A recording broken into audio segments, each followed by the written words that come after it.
I want to move on, though, to something else happening in that building behind you, which are these confirmation hearings for members of Donald Trump's cabinet. I'm going to play you a couple of different grabs from that in a moment. But overall, what have you made of the hearings so far? I've been quite impressed with Trump's nominees, and I think for the most part, they're looking a lot safer than a lot of the noise that was coming out a few weeks ago suggested. What's your take? They are certainly looking a lot safer. It looks like Pete Hegseth is going to be confirmed. Like, I think everybody who's at a hearing so far is probably going to get confirmed. But it's not just that they're safer, James. They're more, not aggressive is not the right word, but they're more willing to sort of take on these BS kind of questions that they're getting from the Democrat senators. You're seeing pushback. You're not seeing them sort of grin and bear it while the Democrats essentially lie about either Donald Trump or about them individually. Pam Bondi was very assertive. Pete Hegseth didn't back down. Even some of the folks that don't make the national attention or the international attention have been very sort of solid in their defense of why they are conservative, why they are working for Donald Trump, what the policies are that Trump wants to put in place. As a former member of the previous administration, it's been really exciting for me to see this team coming in that is not embarrassed about the policies that they intend to push forward. In fact, they are assertively defending them and selling them to the American public, which, by the way, is why I think Donald Trump picked many of them in the first place. They're good on TV. They're good salespeople. They are going to be good spokespeople for the Trump agenda. Well, let's have a look here at Treasury Secretary-designate Scott Bessent. He took the floor a little while ago. Have a look at this exchange he had with one of the senators about the subject of so-called green energy and China. Now there is a big effort in the Trump administration to reverse it.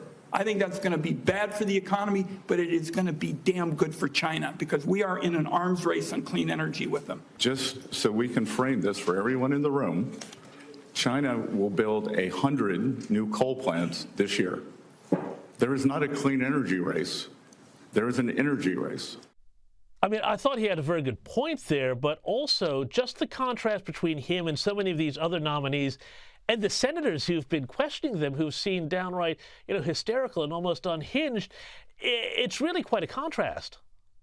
It is. What you see is Democrat senators essentially trying to relitigate or re-argue the election, to say, oh, by the way, all of the policies that we progressive Democrats offered the voters during the election, those are really the right policies. We know better than the voters.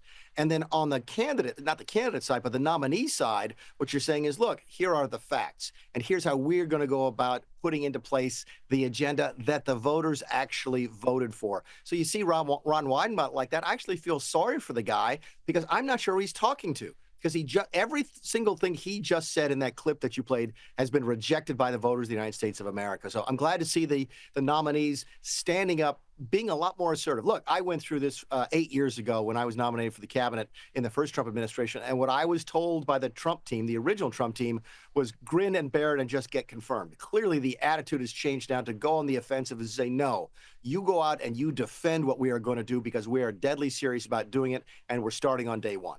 Well, here's another example of that here. Marco Rubio, Secretary of State designate, talking to the Senate about Trump's foreign policy. Have a look at this.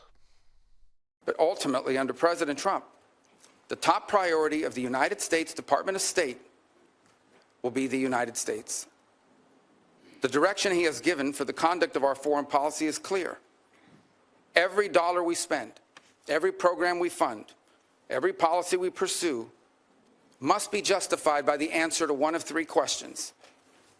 Does it make America safer? Does it make America stronger? Or does it make America more prosperous? I mean, Mick, this is what the people voted for, and you can see why, versus, I think a foreign policy establishment that has sometimes, well, let's just say gotten a little bit away from those 3 points.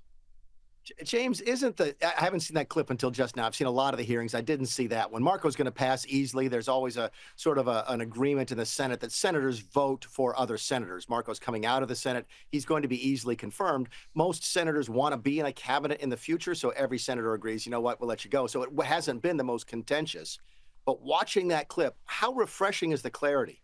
how refreshing is the simplicity of the message, of the clarity of thought and of the focus to say, look, this is how we're going to do it. You never would have heard Rex Tillerson say that 8 years ago. And that's why I think you're in for an entirely different Trump 2.0 than you saw back in the first term. Mick Mulvaney, we're going to have to leave it there. Thank you so much for your time, and see you next week. Thanks, James.